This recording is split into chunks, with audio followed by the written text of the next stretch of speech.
Rosa, our best friend, although, your best friend, really. Although, God, you're a you simp.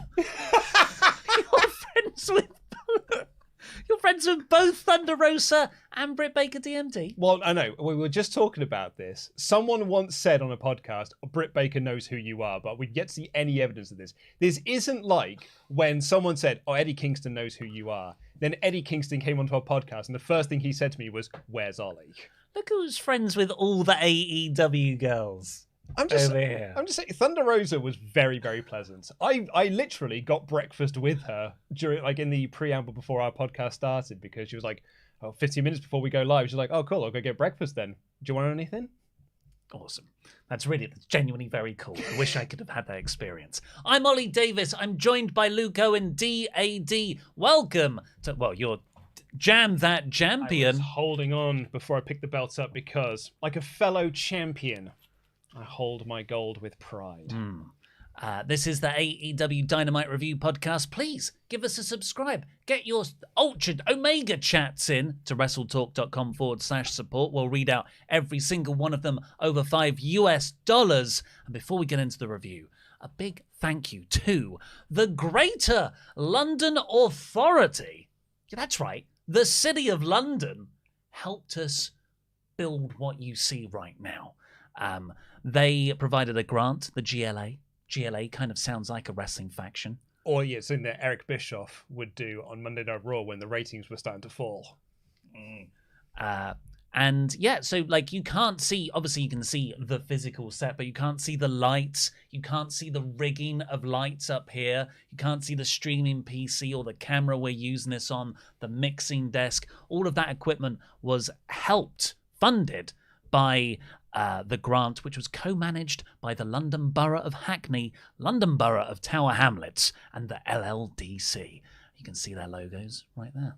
So yeah, a big thank you to everybody there. That's, you've helped us be able to actually make it look like a real thing we do, as opposed to a bedroom. Yeah, we've come very far, haven't we? Because we had the T-shirt wall era, then we were in the Red Room of Death, and then we were with the bright white set that was so white it was actually hard to watch, and now we've got this really nice professional looking thing, and it makes us look really quite good. We're pretty professional now. Let's talk about this episode of Dynamite and the main event, which was Britt Baker versus Thunder Rosa in a steel cage. What's your thoughts on this steel cage? What do you mean by my thoughts on the steel cage? There was room. Yeah, so I think the reason for this is that the AEW steel cage is built for an 18x18 ring, and this was a 16x16 ring. What? Why? I don't know, but a lot of people made reference to the fact that, man, the ring looks smaller than it usually does on TV for the whole episode. And there was some people who was like, that looks like a 16x16 ring. And then when the cage was there, and there was gaps around it, they were like, oh, right, yeah, it does look like that's built for an 18x18 ring. Because then you suddenly had a Hell in a Cell style format where people can, in a cage match in my mind, when you're on the apron and you're between the ropes and the mesh, you're like, sandwiched brutally between them. But here you can have a stroll outside, pick up a chair maybe, get some thumbtacks. And those were inbuilt spots in the match. Well, that's what I was about to say. Perhaps either... they realized it was 16x16 ring, so they can go and start do their spots, or they purposefully used a 16x16 ring so that they could do those spots. That's bizarre to me. I'm fascinated by ring sizes because over here in the UK, we have 16x16 rings. They're smaller because we don't have as much space as America. No, and we're very small people. Yeah, take most wrestling shows, working class venues and sort of origins in working men's clubs. I'm taller than both of Mustache Mountain. Yeah, they're much smaller. Whereas in the States, you've got stadiums, arenas, like your little local gym hall is a frickin' aircraft hangar. But when, you hear stories like Eddie Guerrero coming over to work in the UK and he takes what he thinks is the correct amount of steps to forearm you, but it's actually way too far and he breaks your nose. I've heard that story from a wrestler we know. Mm-hmm. Yeah, so it's crazy for them.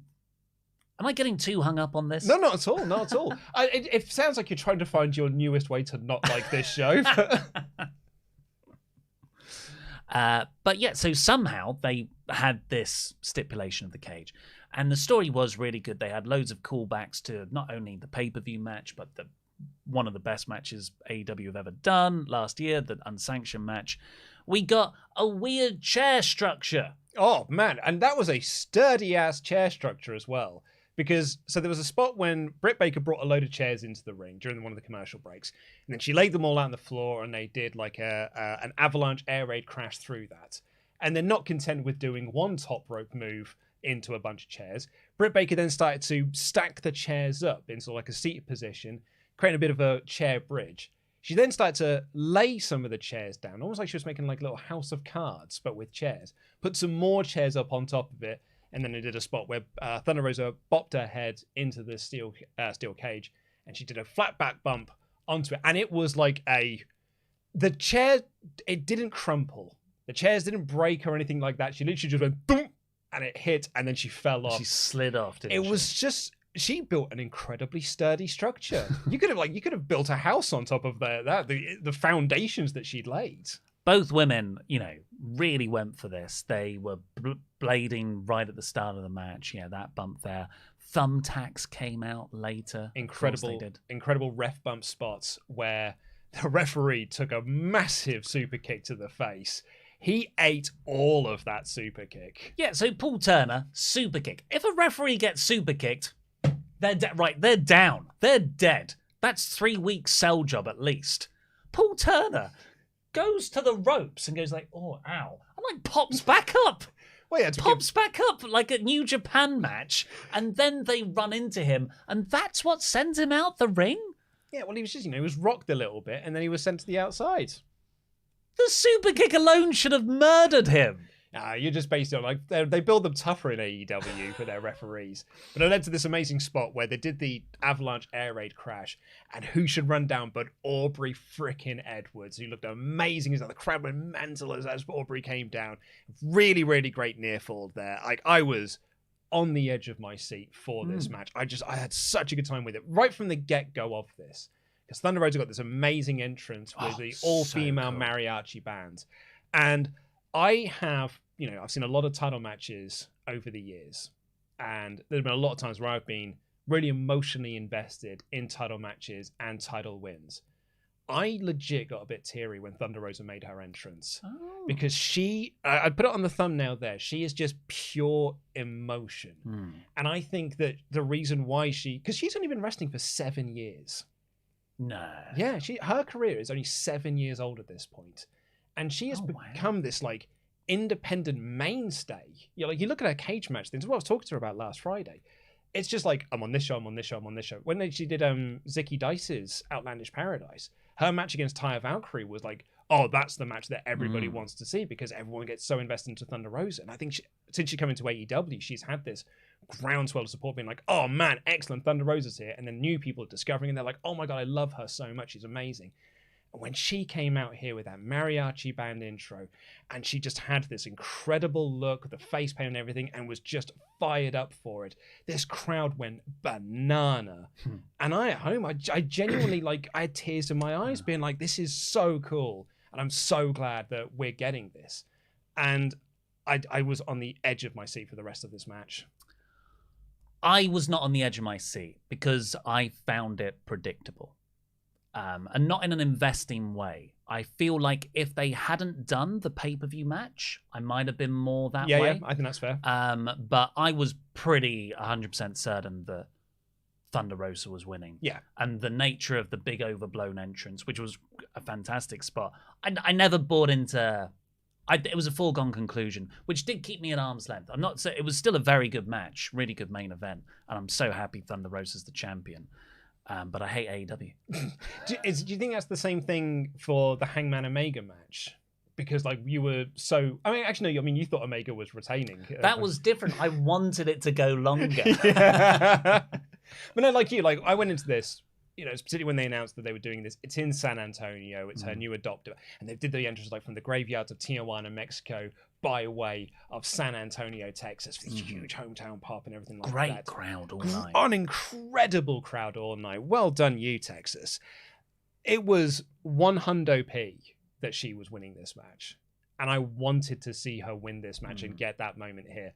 But like you, I do feel that Revolution ends up being a mistake, because there was actually quite a few chats that we had at the start of this stream that was just like, I wish this had happened at the pay-per-view. Yeah. I'm glad that this happened here because it happened in San Antonio, and I think it meant more happening here than it would have done in Florida for Revolution. I can't remember, but like, just scrap the pay-per-view match. That's coming after the Punk MJF match. You know, this is a better place for it. 100%. They could have done just like a tag match or something. Like Baker, Rebel, and Hater versus Thunder Rosa and 2 other baby faces, or something along those lines. I mean, people probably would have said, "Where's the title match?" But if you'd announced that you're going to do the title match, you could have announced the title match ahead of time and said, like, the title match is going to be at St. Patrick's Day Slam inside a steel cage, and we're using this tag match to build to that.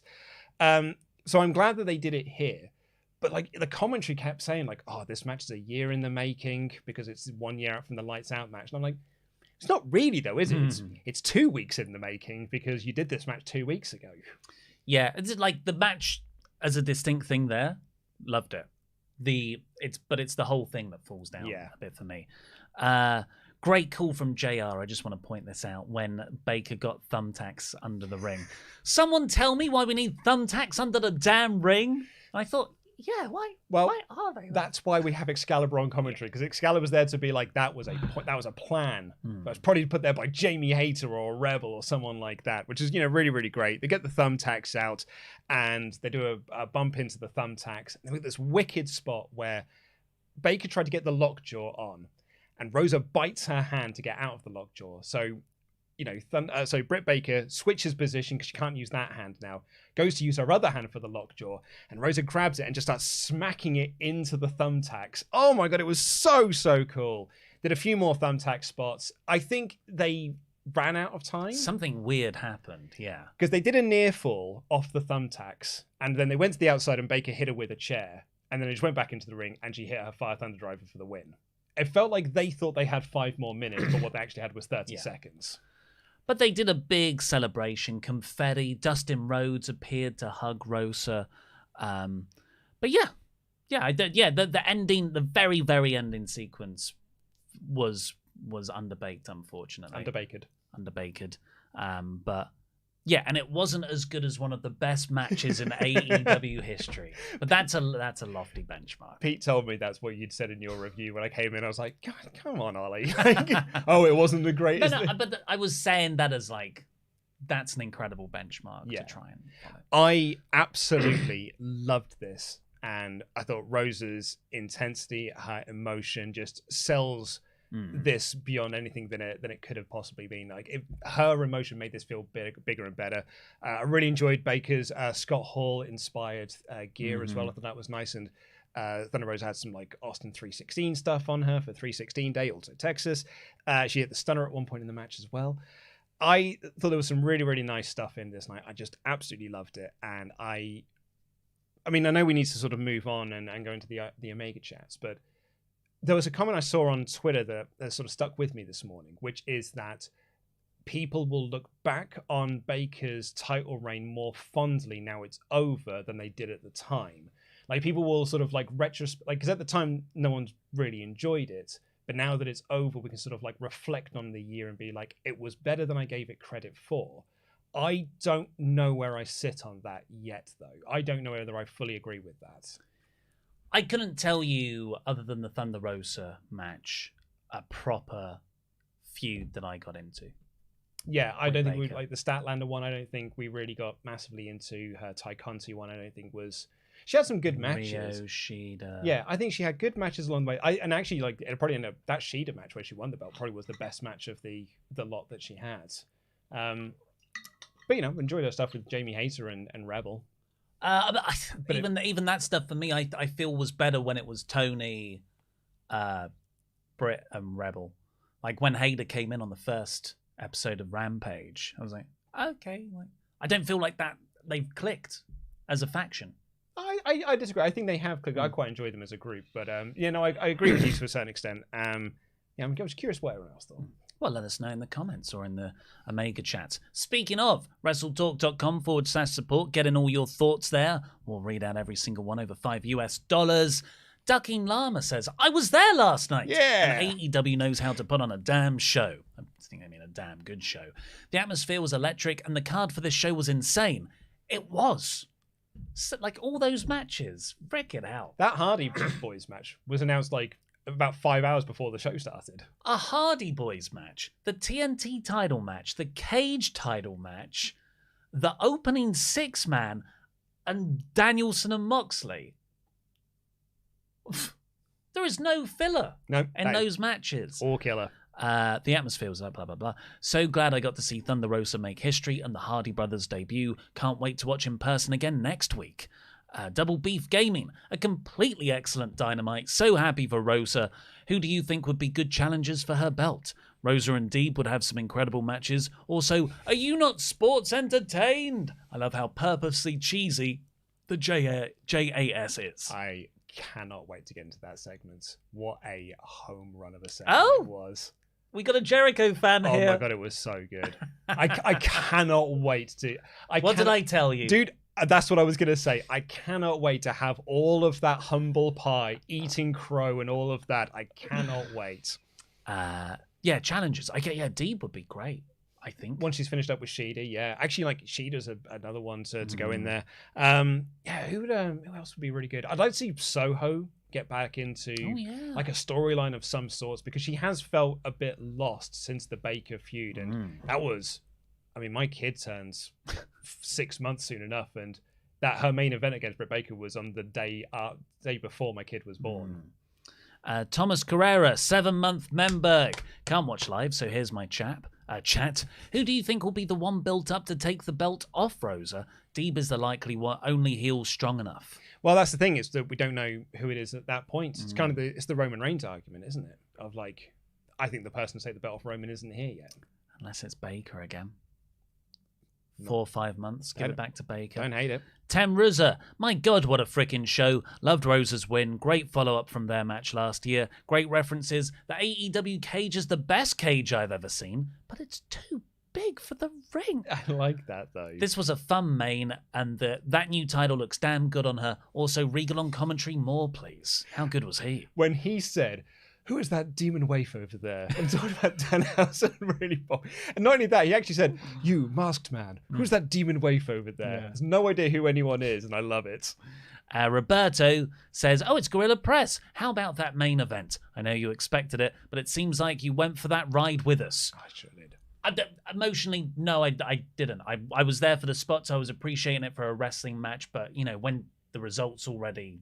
You kind of know what it is. But I don't buy that. Like, the same with Becky winning or Bianca winning at Mania last year. Like, those were both foregone conclusions, but I was emotionally invested in those. You're right. I guess the only difference with this one is the match 2 weeks ago. I think that must be it, yeah.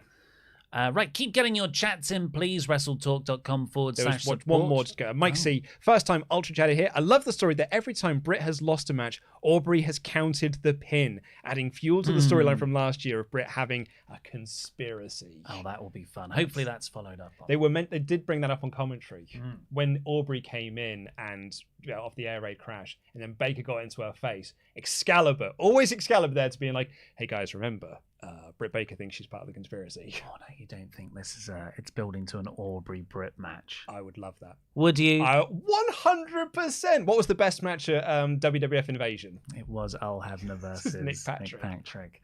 But don't you remember when Action Ref in TNA tried to do a run? Oh my God. Was his name like Slick Johnson? Slick Johnson, yeah. With his trainers. Yeah. And everyone hated his trainers and his basketball shorts. Right, this episode of AEW Dynamite started off with a hey yo. It's Wednesday night, you know what that means. It's St. Patrick's Day Slam, and the opening match was the Undisputed Era versus Jurassic Express and Hangman Page. I mean, the quality of wrestling on this show was big. This any other week, this would have been a match of the week. I love this match. So good, right? It was amazing, and like helped a lot by this incredible crowd. Yeah. They started hot and gave huge reactions for every single person that came out. Like Adam Cole comes out and he gets this massive reaction. Then Jungle Boy and Luchasaurus come out and they get probably an even bigger reaction. You're like, oh man, I feel bad for Hangman here. Yeah. Hangman comes out, the biggest reaction of the lot, and it was just so awesome. And his hot tag was banana. Yeah, it was something else. It was, I wrote in my review, Cesaro level. It just comes in, it's strike, throws someone out one end, throws the other person out the other. Dive. Oh, and just when you think, okay, surely he needs to breathe now, he hits like 3 more dives.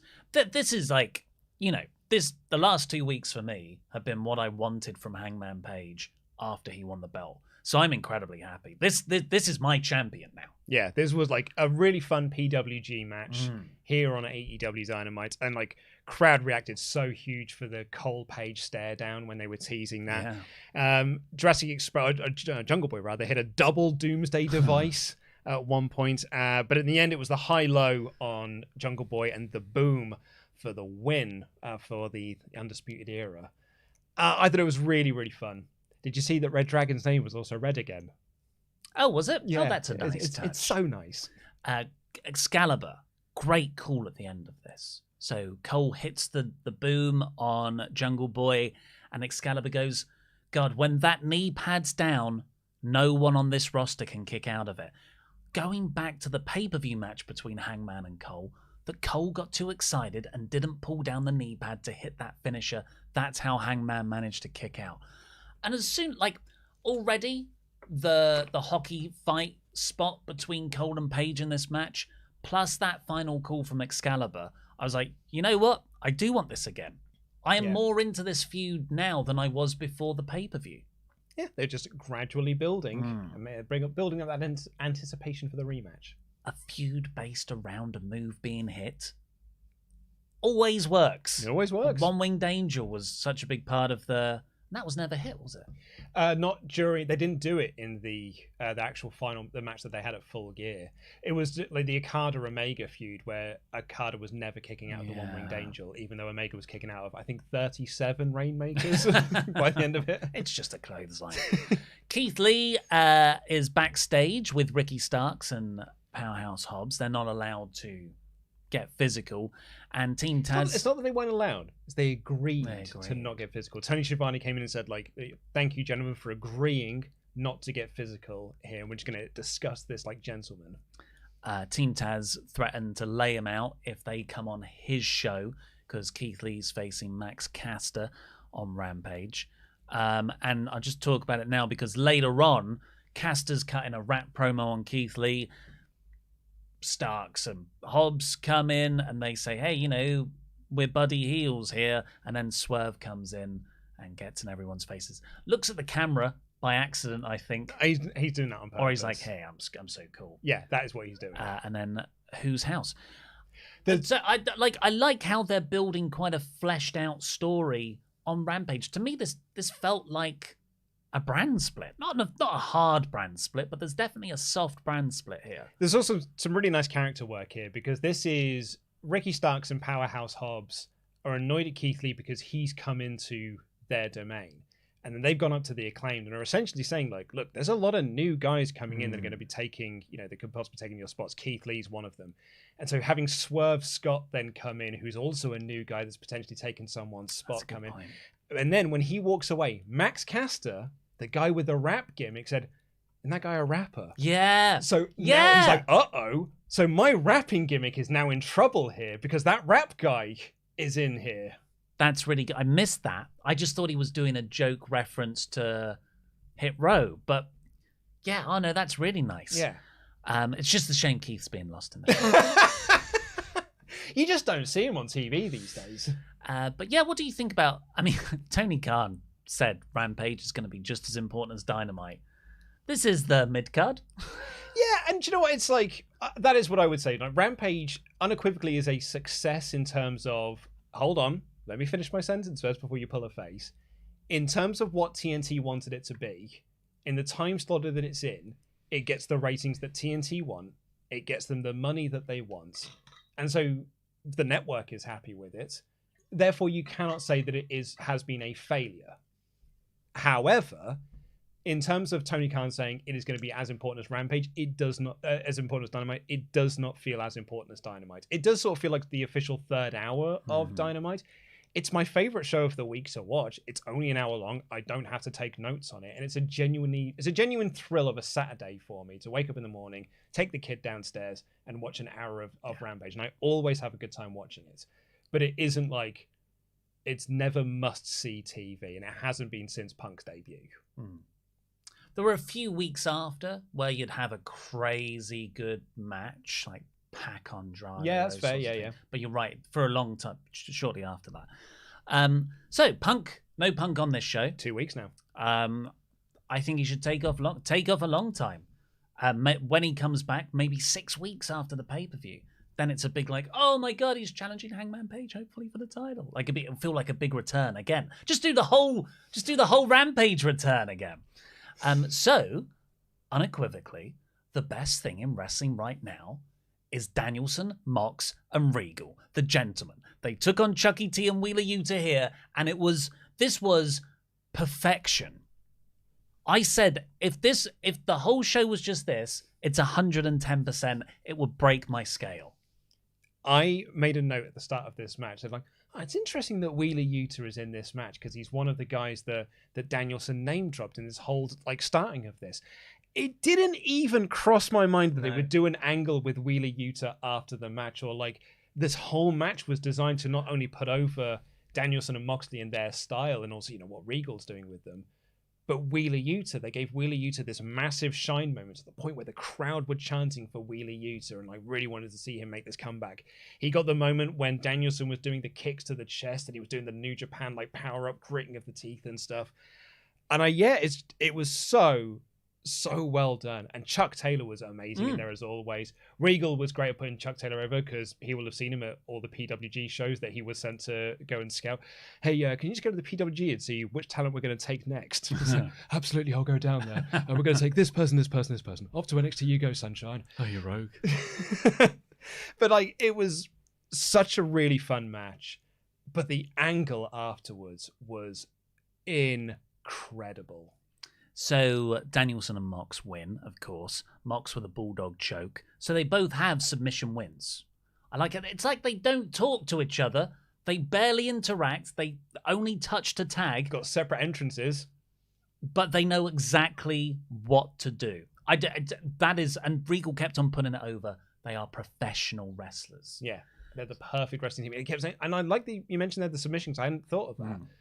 But he keeps saying, Danielson's the submission guy, and Mox is our violence guy. They're the perfect mix of those two things. And there's Moxley, he's also doing the submissions as well. The perfect blend of wrestling and brawling, they said at one point.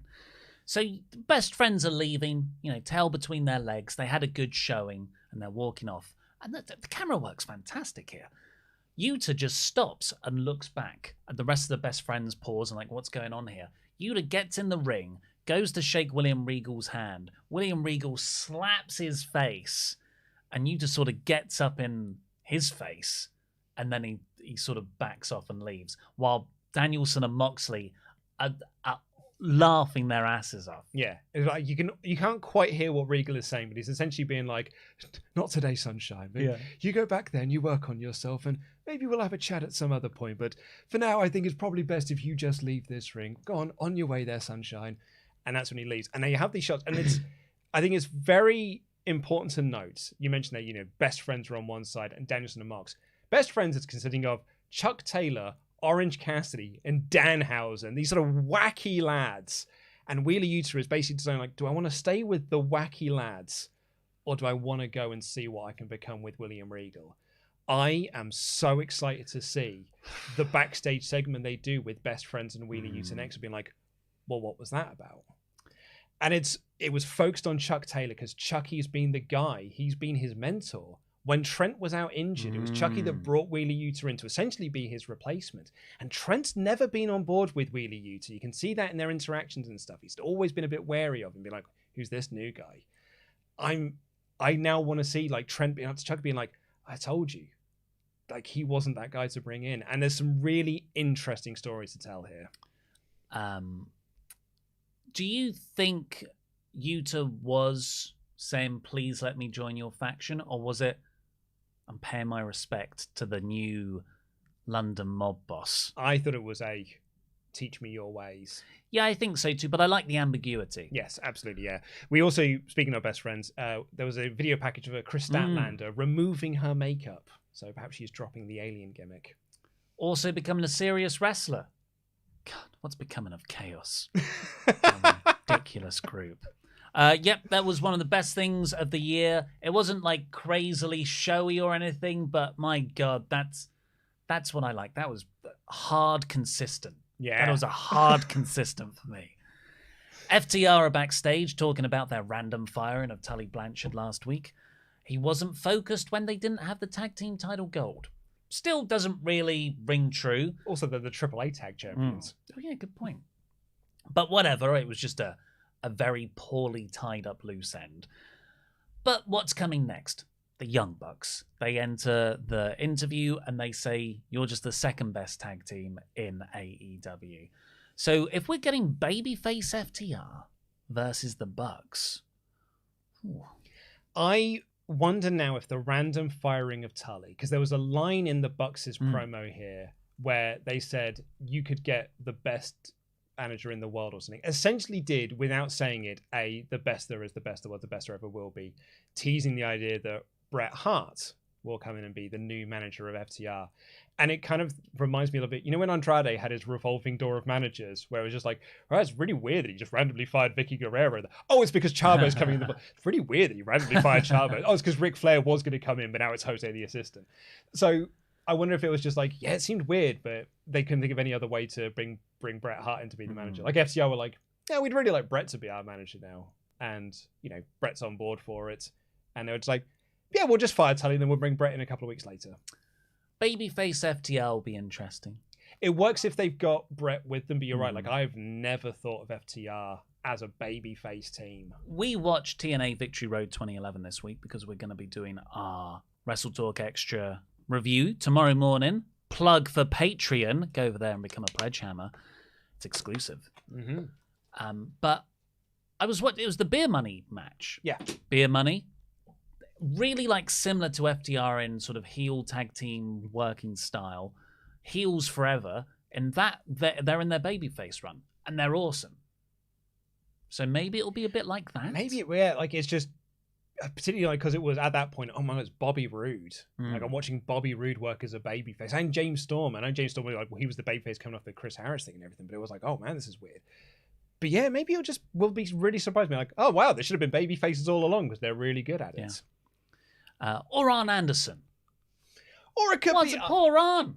Well, I mean, you thought they were going to do the Arnie Tully match. Arnie Tully. Arn Tully match at pay-per-view, and they never did. You wanted that as a thumbnail on one episode. Do you think Arn's going to WWE? No. With Cody? What about Brock and Lee Johnson? They'd be fine. Yet we had that. Then we had the Caster promo, which we've already spoken about. And then we had the Jericho Appreciation Society reveal segment. For the last few weeks, months, longer. The last few months on this podcast, I have been talking about how, I think I'm done with Jericho now. Like, it's not really doing much for me these days. His matches haven't been as good as they once were. I'm not really down for a lot of his promos. The American Top Team feud did very little for me. I actually was more into America Top Team than I was the Inner Circle. And we kept talking about how like Jericho felt like he was just holding back holding back Guevara and holding back LAX. And we're like, I'd really rather them sort of break up, but they keep getting pulled out of their feuds to do whatever Jericho wants to be doing this week. And I wasn't really on board for a lot of what Jericho did. And then he had that match with Kingston. And I was like, wow, that was the best match he's had in AEW. That was like a legit 5-star classic, and I loved it. And then he did the angle last week, and I'm like, okay, well, I'm pretty interested in here now. This promo. There's a line at the end of this when Jericho said, and that is the latest reinvention of the biggest genius that this industry has ever seen. And that's entertainment. And I'm like, he's done it again. Crazy son of a bitch. He's done it again. This whole time you have been telling me, you've just got to wait. He's going to stumble upon his next great thing. And we're all going to like talk about what the genius that he is.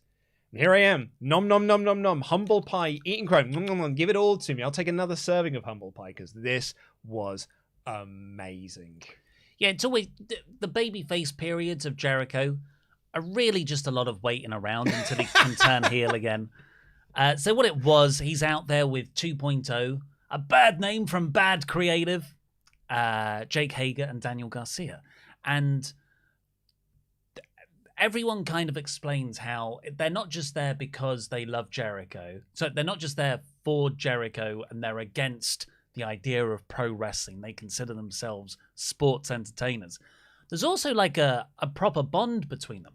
Jericho has been with Hager since like 2010. He got 2.0 their jobs. He referenced how Kevin, his former friend Kevin, rang him after they got fired. And so can you get them on Talk is Jericho? Because they could really do with some exposure. And that's how they got their jobs in AEW. So, of course, talking about Kevin Owens there. Oh, not Kevin Dunn. And Kevin Kelly.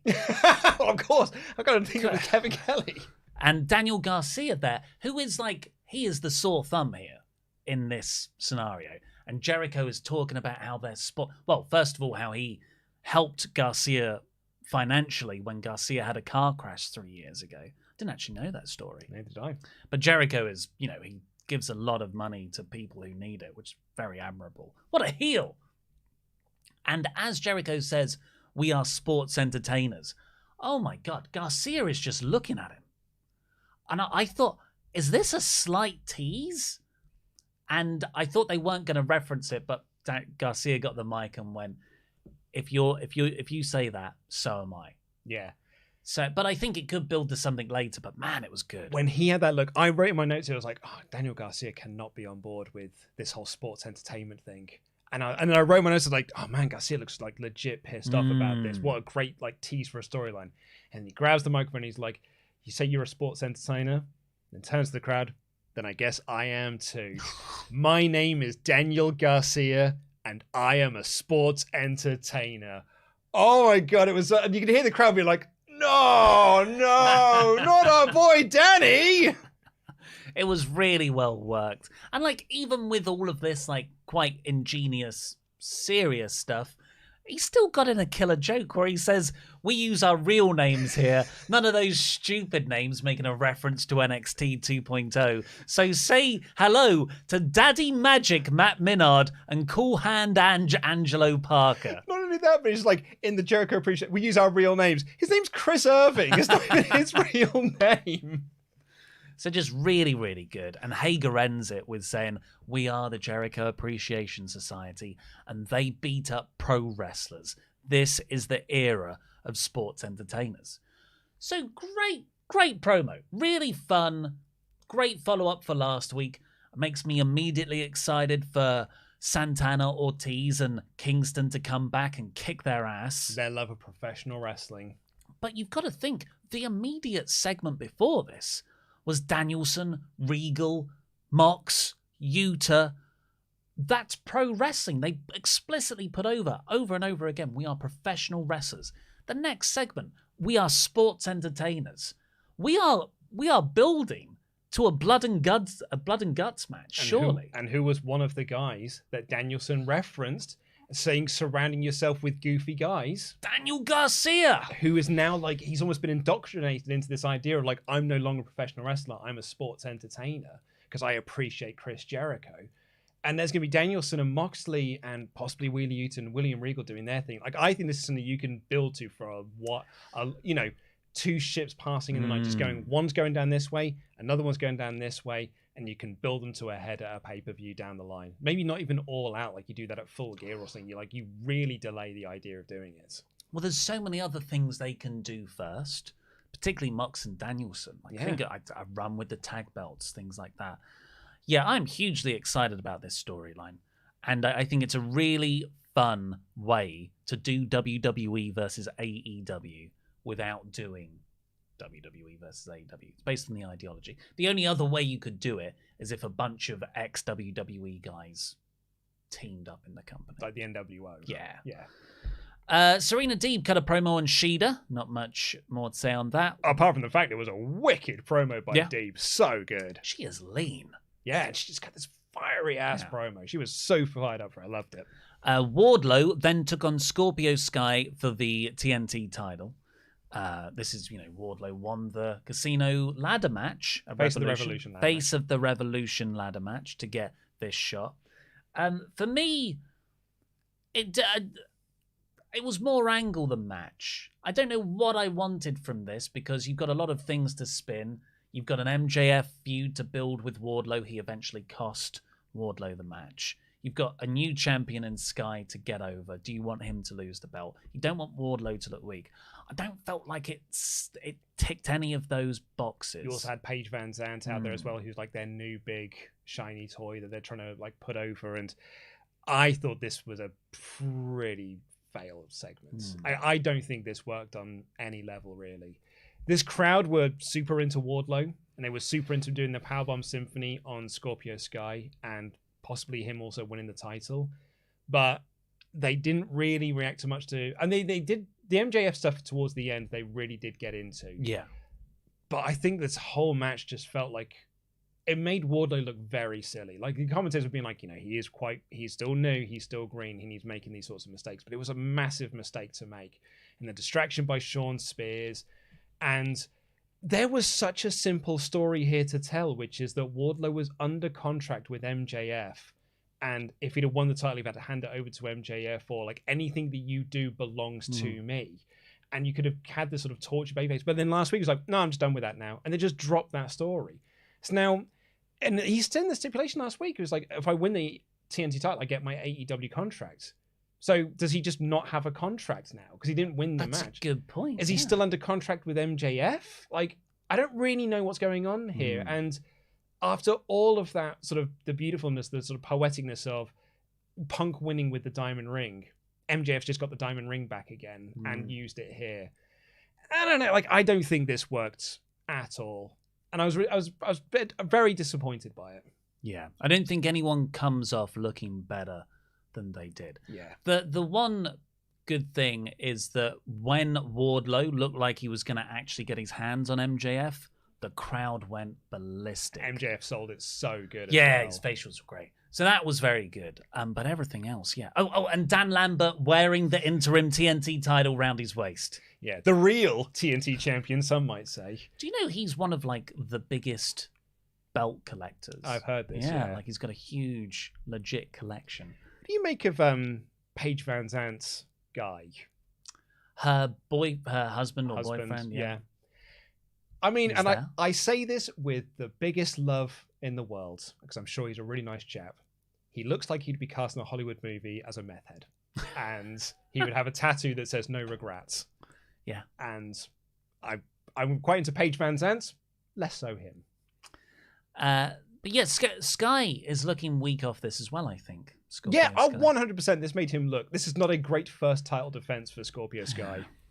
Jade Cargill gets an interview backstage. Who's going to be number 30 in her victory streak? I think it will be. I hope it's Session Moth Martina. She's been on AEW a lot recently. Has she? She's been doing dark and dark elevation matches. That passed me by. Yeah. Oh, wow. Yeah. Really? Oh, that'd be great. I think you could, artificially make quite a long match there because Moth can just do loads of comedy. Do the bounce. Yeah. And then we had the Hardy Boys, although they were just billed as the Hardys, versus Private Party, a match they went right into right away. This was full nostalgia stuff. The classic Hardy Boys entrance played all the hits. I thought Private Party, to me, because I'm not a Hardy Boys guy, Private Party looked really good here. Matt, is Matt in 2022, and Jeff, he's got charisma. He's got an appeal with the crowd. And yeah. You trying to find the nice way to say, I don't like the Hardy Boys. No, I don't like. It's not I don't like them. They were never your team. Never my team. They were, but they were my team. So how did you feel? I loved this. Absolutely loved it. And Bix posted up something on Twitter that I don't think I actually knew, But apparently, Mark Quinn and Isaiah Cassidy came together as a tag team. They were two singles guys on House of Glory, but came together as a tag team because they both loved the Hardy Boys. So they were just having conversations, being like, "Oh my God, remember this, remember this, remember this," and their whole tag team has been built upon the idea that they are both Hardy Boy marks. That's cool. So for them to then have, you know, the Hardy Boys' first match in AEW and have a really good match off the back as well, doing all of their mannerisms, doing all of their moves and their spots.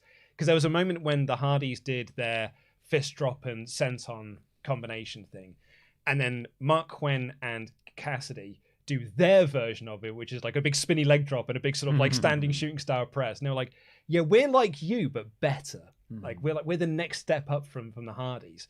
I really enjoyed them working together, and Jeff getting the hot tag. The place went unglued when he got the hot tag.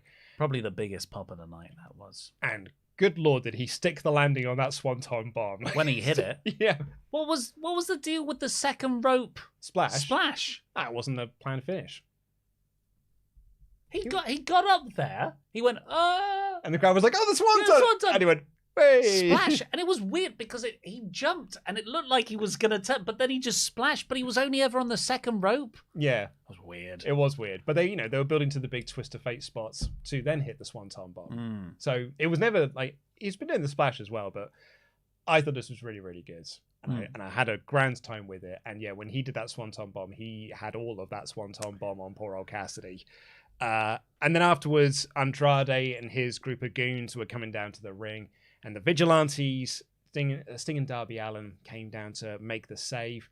Nice 4-on-4 action that we can get there, leading to the idea of doing the Hardy Boys versus Sting and Darby at some point. Sting and Darby and Jeff Hardy as a singles match. And like Darby's going to have to work very hard in that match. Jeff was doing some really good stuff in WWE towards the end of his run. Like, they were going to be putting him in matches with Roman Reigns. Like, he was... Yeah. I still think... And I'm looking forward to the Hardys, the Bucks as well. And I wonder if... And it may just be because it's fresh in our minds because we just watched it. Do they do Jeff Sting? I don't know how. Well, the reason why He's not had any singles matches, has he? No, and the only reason I bring it up is because I was watching a documentary about...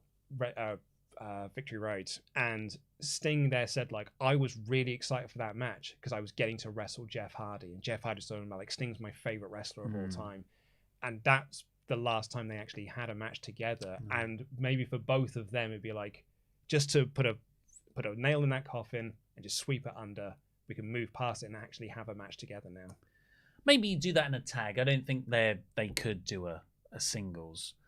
Says you, not with that attitude. Me, yeah. But Meltzer said something that interested me, and I agree with, is that in AEW generally you have the veterans sort of teaching the young guys stuff and sort of helping out the young guys, whereas in this dynamic, it's the young guys helping make the old guys look good. Yes, the nostalgia run. Yeah, but I'm. I hear nostalgia runs, and then it shocks me to see a full-on nostalgia run. Really. I mean, they're dressed like Matt has just gone back and just been like, he's got all of his Hardy gear, like 99, just dust that off. I can put this t-shirt back on again. But yeah, looks like we're getting a nonsense random Darby Sting Andrade. I'm not into this feud, is what I'm saying. And Red Velvet cut a promo on Layla Hirsch ahead of Rampage. And then we got the main event. Yeah. Overall, I thought this was an excellent show. The stuff in the middle, I didn't dig. But yeah, like all the opening 6-man, the Danielson Mox stuff, the main event, I thought was terrific. The only thing I didn't like on this show was that Scorpio Sky Wardlow match. And that's only because I feel like they just picked the worst version of that story. There were loads of avenues that you could have taken, and that felt like the least best good one to do. So that's really my only downside. For me, this is a 5 out of 5 show. Wow. With that opening match, that main event, the Hardy Boys reunion, that Jericho Appreciation Society, the Moxley Danielson stuff, like, just because there was one segment that I didn't like that was 12, 13 minutes of the entire runtime, I can't just ignore. I'm not having letting that overshadow everything else that was so great on this show. You need a more granular rating system. So it's a 98% show then. I absolutely loved it, and I thought it was stellar work. Do we have the poll or? No, we do not have a poll. No worries. Well, before we get in with your Omega chats, let's say thank you to our wonderful Pledgehammers on Patreon, where we will have an exclusive podcast review of TNA Victory Road 2011. Maybe tomorrow? Well, yeah, we're going to record it tomorrow morning. I've got all the audio clips and everything, so I can probably get that edited in the afternoon. It might go up tomorrow afternoon, in fact. I'm really looking forward to doing that show. There's a lot to be read from The Observer and the Figure 4 at the time.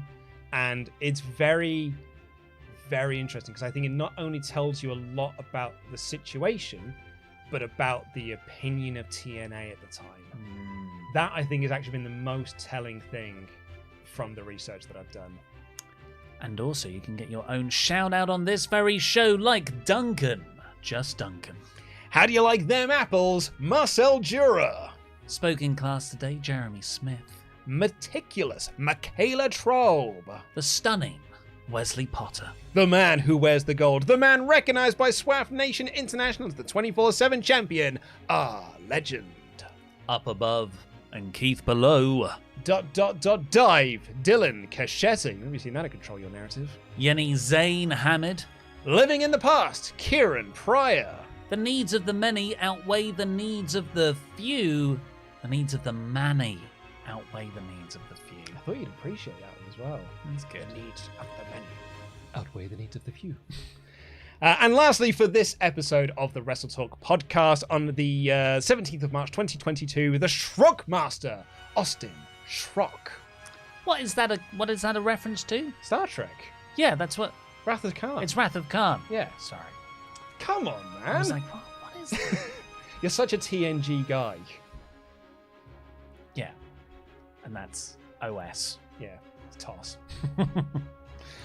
Roberto again says, Gorilla Press here. I'm glad you two enjoyed the show. It was an electric atmosphere inside the Freeman Coliseum. Her father, her husband, and her son were in the building too. Judging by this review, I think we want Luke to review all of Thunder's matches. Corey Vevernicht says, I don't know if you two caught it in the FTR versus Bucks segment, but there was a small tease of Bret Hart becoming FTR's new manager when Matt said, you could get the best manager there is and still lose to us. Also, Ollie versus Whiskey from the news is the match of the year. I haven't seen this yet.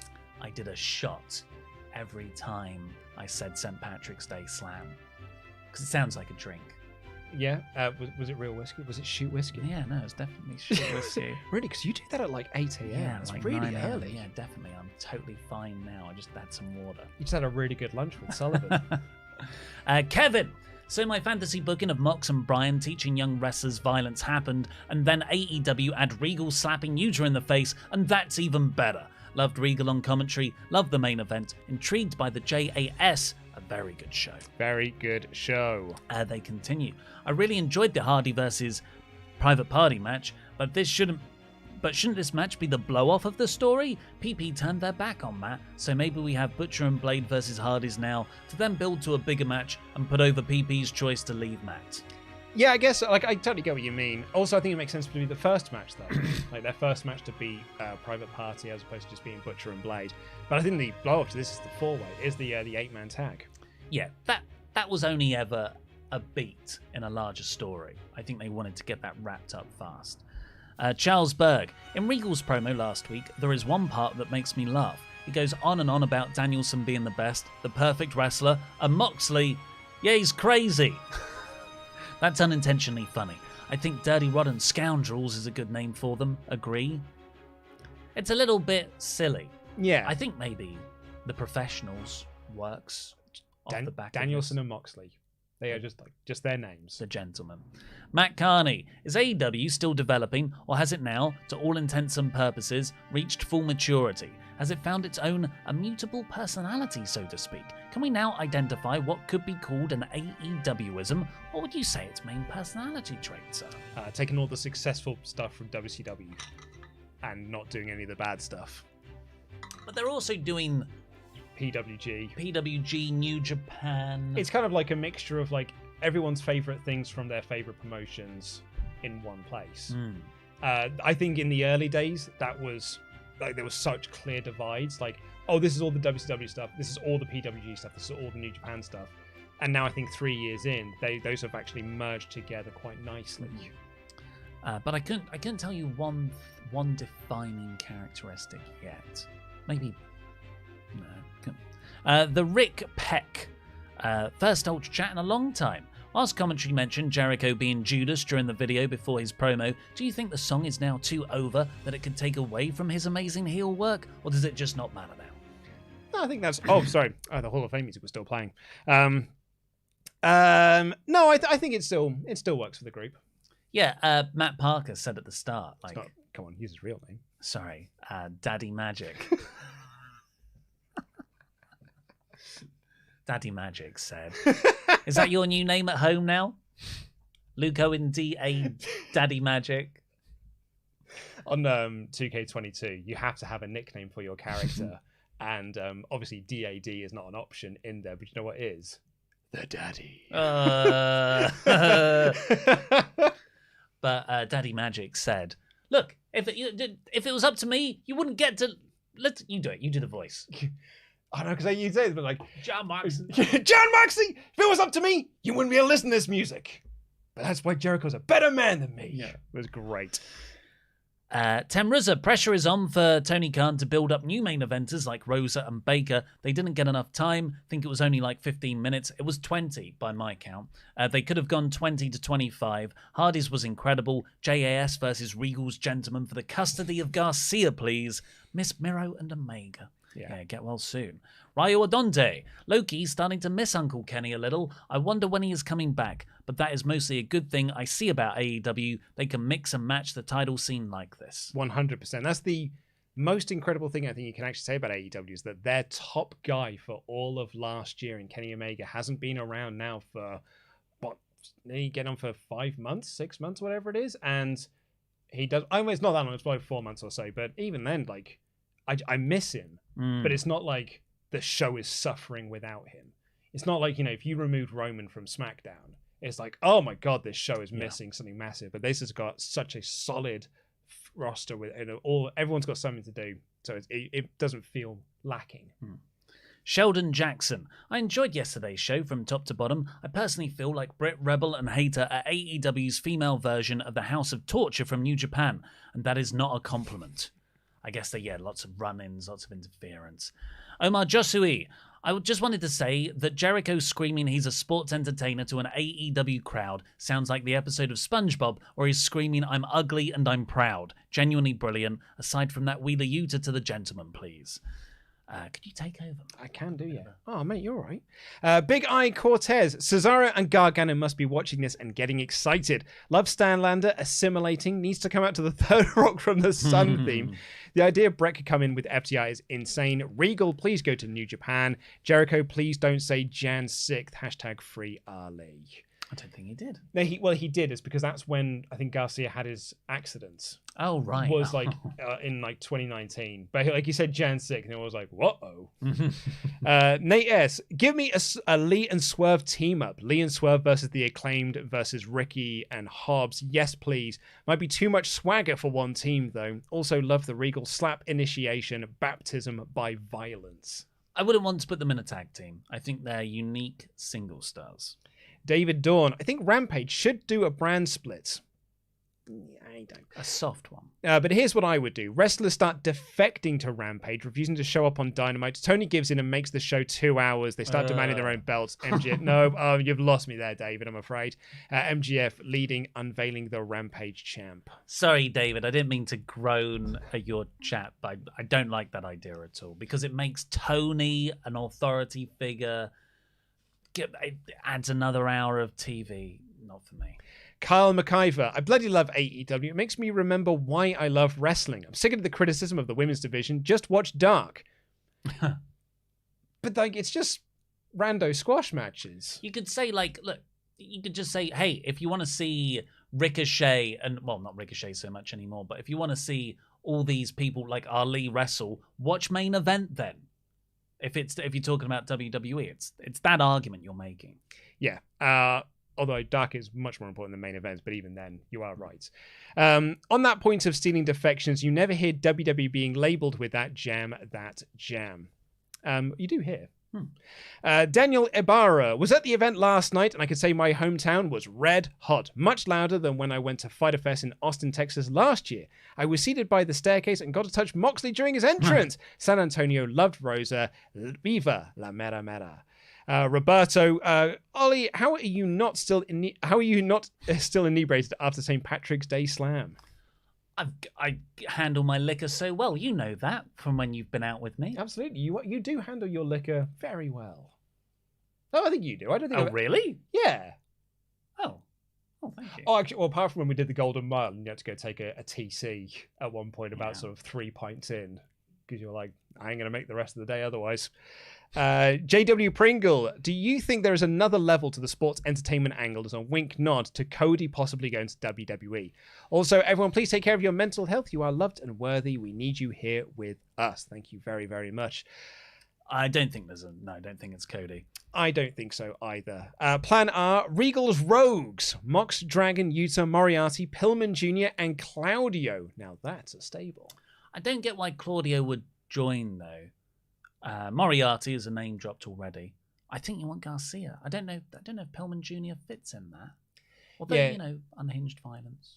Michaela Traub, great show. I really want the conspiracy to be an actual storyline. Like after losing the title, Britt goes on a paranoid witch hunt for a bit. Also been waiting for someone besides Abaddon to bite Britt's hand for 2 years, as long as I've been a fan. Ian Irving, remember when Hager joined the Inner Circle and the crowd chanted, "We the People," and Jericho shot them down by saying, "We the People is dead. It was a terrible idea by terrible creative." So a tongue-in-cheek callback to when he shot down sports entertainment. Very nice. The Graham Jones, hey lads, hope you're well. This is not AEW related, but I'm curious if either of you have seen OTT's The Snake Sammy Dean. He just faced Scotty 2 Hottie at Scrappermania, and I really think he's going to go far. Thoughts? Oh, no, I haven't seen or even heard of The Snake Sammy D. The only thing I've seen from Scrappermania is Sessions' entrance. Because everyone fancies Session after Martina. Everyone fancies Martina. Hannah Allen has donated... Australian. Oh no! Don't read it out. Okay, read it out. I think it's been converted, so it's okay. Lads, take some fine piping hot Australian dollars. Won't hear a negative word against AEW, Ollie. Right. This show was amazing and giving y'all the benefits of the doubt, knowing a poor taste in currency. Right up there. Lots of love. Gem that jam. LIW for life. Rob Zilla, hello you lovely lads. Been watching WrestleTalk since late 2017 with the 4-minute reviews. You guys have made such a positive impact on my life in ways I cannot thank you enough. Also, my Fiend Bo Dallas wacky prediction could have been money. Love from J.A. Gerald Hazelwood's not AEW related, but if you read Control Your Narrative rules, if you read them with Dwight from the US version of The Office in your head, it's hilarious. Yeah, we had a bit of a giggle about this in the office earlier. However, you got a hot take on this, Ollie. It's so bad. I think it's a work. I think they're doing a bit. No, this is you saying the Painmaker was a work and not Jericho thinking it was legit cool. It's control. Troll. They're trolling, surely. I can't... also Braun Strowman and EC3 and Austin Aries. I just can't imagine people being this bad. I'll give them the benefit of the doubt. Yeah. Let's see what happens when the first show... Maybe it'll be like some broken universe. I don't know. My favourite rule was the fight isn't with your opponent. It's with yourself. That's a theme. That's not a rule. And like, you're in control, but also don't do these moves. Yeah. It is written by people who love Fight Club but do not understand the subtext of toxic masculinity and homoeroticism. It's Zack Snyder. It's Zack Snyder's Wrestling League. Adam Simpson has been an 8-month member. God, what a bad opener. Clearly those three didn't get EC3's new list of rules. That's how you can control your narrative, with rules. Ollie's hot take on Control Your Narrative. Well, you just heard it then. Zach Robinson has been a member for 10 months. Yay, 10 months. Even though YouTube thinks it's only been 7 for some reason. Wonder what terrible takes on AEW Ollie's got for us today. Nothing but pure gold takes. Chris here says, hey guys, unrelated post. Have you found any good community creations of your good selves on 2K22? Also, will we get a My Rise playthrough, as I'd be fascinated in your choices. I've heard there's multiple journeys which could be good for replay value. If you do make yourselves in 2K, will we ever get WrestleTalk vs. Cultaholic event where your avatars fight in the ring for both the Jam That Championship and the Cultaholic Championships? Beat down the forbidden door of YouTube wrestling. Get that jacket back. I actually searched yesterday. I used the hashtag search yesterday in content creations, community creations for WrestleTalk. Nothing. No one's made us yet. Get on it, gang. Yeah. Painted Viper. Not really got much to say about the episode apart from good work, Jim. Love you guys. Thanks for all you do. And Bailey Donovan said, as a Tower Hamlets boy, I'm glad that the borough decided to support WrestleTalk. Well done, boys. Thank you for your council tax. That's where that went. Here. Also, a few more have come through. Ooh, so Legit Underboss. Can't wait for when the two roads meet and the JAS and the Violent Dragons meet as sports entertainment and wrestling face off in blood and guts. Maurice Robinson. JR called Jeff Hardy's Swanton the coup de grace. I think you might have just said he's going up for the coup de grace because coup de grace is an actual term. And Sadie Deeganhausen, hey y'all, sorry I'm late. I wonder if when Tony Khan dreamed of owning his own wrestling company, he ever thought about how much money he'd have to spend on face paint. Loved Dynamite last night. So happy for Rosa. 80%? I gave it 85. Well, it looks like Sadie Deeganhausen is the negative one here. Love you both. Bye. Thank you very much, everybody. Yeah, if you want to have some more chat with Ollie and I about service stations, I would recommend listening to the WrestleTalk Podcast intro and outro. I had to expose Ollie Davis for his Metropolitan Elite, London-centric. If it doesn't happen outside of Hackney or Walthamstow, he's not interested in the M6 or the M4 or anything like that. I haven't got a car. Where's a service station for a bike? Oh, it's called a nice cafe. I can visit them in urban centres. Yeah, you would be a T-Bay guy.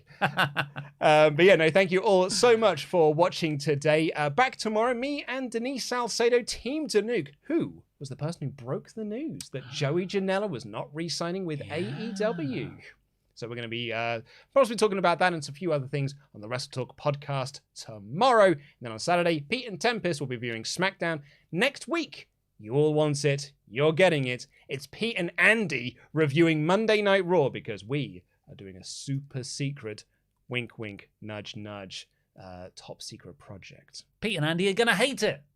Oh, they're going to have a bad time. It's a horrible time for them. A horrible time. Jam that jam. Jam that jam, everyone.